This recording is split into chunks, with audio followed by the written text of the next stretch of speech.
Welcome to Guns and Gear Network, everyone. Thank you for tuning in today. I want to bring you this informational video about flying with firearms.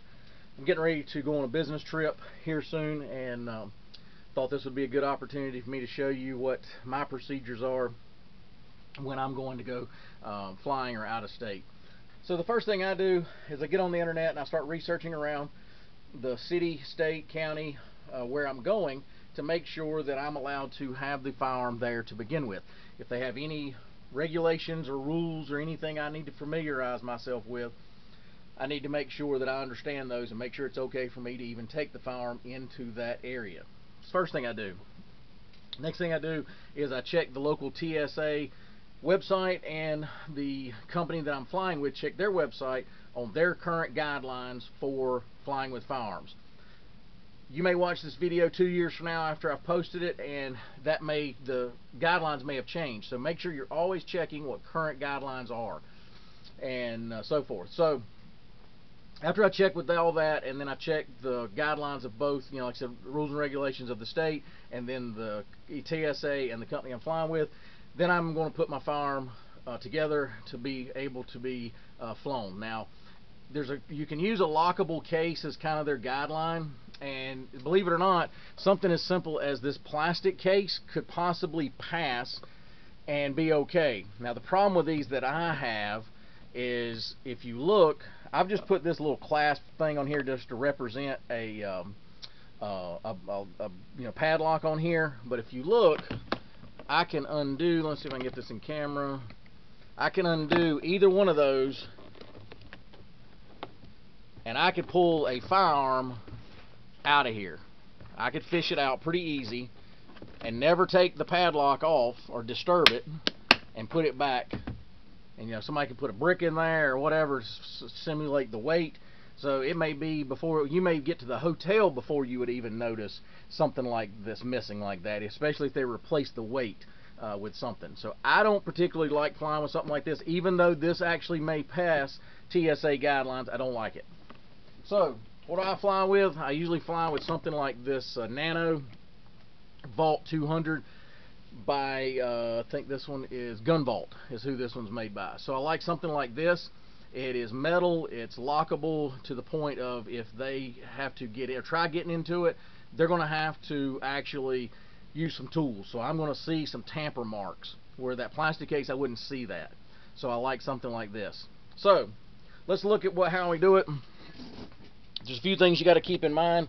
You have to make sure that your get my camera set up here, guys.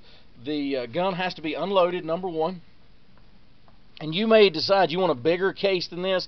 This is typically all I travel with, and I still have a little room in here. If I want to throw a watch or something or some jewelry, I could easily do that. All right, so I make sure the gun's unloaded, and what you want to do when it's unloaded, you want to make sure it's visibly easy to detect it's unloaded, because you don't want to get in the line, go up to the counter, and have to manipulate any of this stuff. You just want to leave it the way it is, open it up, and they can visually inspect it very easily. You don't want somebody handling your firearm. You don't want to be handling it either. So the way I do that is put the slide back, chamber flag in. You could actually take the slide off in two separate pieces. I prefer not to do that, and the reason is because if I'm traveling and I get to my location and I want to go ahead and make ready with my firearm and get it back on me as soon as possible, and I don't want to have to be messing around in a bathroom or something with a firearm trying to get the slide back and all that other stuff. I want to kind of do it covert, easy, quiet, not raise any alarms and trying to manipulate slides and put them on and things like that. I don't want loose parts around that could get lost in a bathroom or whatever. So this is the way I do it. Chamber flag. You don't have to use the chamber flag. I do it because it's a big orange thing that tells them, hey, that thing ain't loaded. It makes it easy. I don't want to get into a situation, well, can you show me it's not loaded, and I'm having to pick it up and weird stuff like that. This makes it pretty easy. They can see that big orange thing stuck in there and it's not loaded. Magazines need to be unloaded also. They cannot be loaded. The magazines cannot be loaded. Then also you want to make sure your ammo is in a factory box. Does it have to be the actual critical defense in a critical defense box? No, they don't go to that level, but you have to have it in some type of ammunition style box, manufacturer style box. Just keep that in mind. So if you're throwing away the box, ask to borrow one, buy one, something, whatever you need, but you need a box like this that keeps the ammunition separate and together in a box. So I'll go ahead and show you a couple things here the way I do it. Get the camera set up a little different here. Alright, so once you load your box to the standards that you need to, then you're going to have to put it in your suitcase. Now, what I do is, if you look here, this box comes with a tether, a steel cable. And what I do is I go under this lining and I find a way to attach it physically to the actual suitcase itself. So now it is attached, the tether is, and then I'm going to take this tether and I'm going to attach it to the box.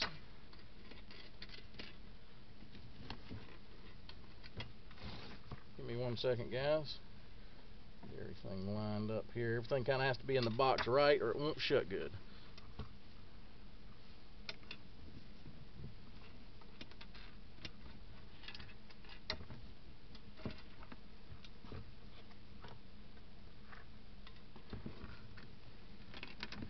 Alright, so if you see, it is now tethered to the actual box itself, and then it is tethered to the inside of here.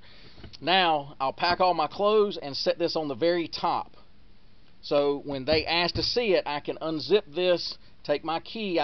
These vaults come with a couple different options. One is a key, and then one is like one of the little thumb or wheel type turns, like a 3-number combination. I prefer this. That way I'm not struggling trying to figure out the combination, forget it, anything like that. Just attach that to my normal keychain that I carry around anyway. Makes it simple and easy. Then, like I said, don't bury this in the bottom of your suitcase, because then you're going to have to pull all that stuff out, because you're going to have to show them this, and you're going to have to put it on top of your clothing and all the stuff you're carrying in here. So make sure you have that on top also, and not buried in the bottom. So when you go up to the counter, you're going to tell them that you have a firearm. Do not go up there and say, hey, I have a gun, or anything like that. It's kind of common sense, very similar to a traffic stop.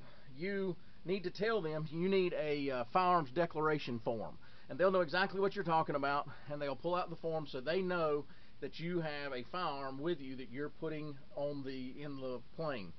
Now keep in mind, you can only do firearms in checked in baggage. It cannot be carry-on baggage. So don't get into that trap where you forget or forgot, something weird, or you just, didn't even think about it, and you think you can go in and check it on the carry-on baggage. You cannot do that. So this applies to long guns and everything, so you're going to have to declare them. Again, ask for that firearms declaration form. They'll hand it to you. They'll ask you a couple questions. You'll show it to them. You'll sign off on it showing that it's unloaded. They'll mark it, and then you'll be on your way. Usually it's a 5 minutes process total. I might add literally 3 to 5 minutes if in line to do the process. It's not that big a deal. So just kind of wanted to brief you guys on how to fly with firearms. Again, if you got any questions, you can post those below. If you got anything that maybe I missed, or some rule change that I didn't know about, be glad to hear from you on that also down in the comments below in the section. But anyway, guys, I appreciate you tuning in. If you like our content, give us a thumbs up. That's always appreciated. It's over in that section. If you would share our content, it's over here. If you're not a subscriber, you can hit the subscribe button, hit the little bell out beside of it, and it will notify you every time we post up a video, so you can kind of look at those as they come in to YouTube as we put them up. But anyway, guys, appreciate you tuning in. As always, like, share, and subscribe, and we bring another video shortly. Have a great day, guys.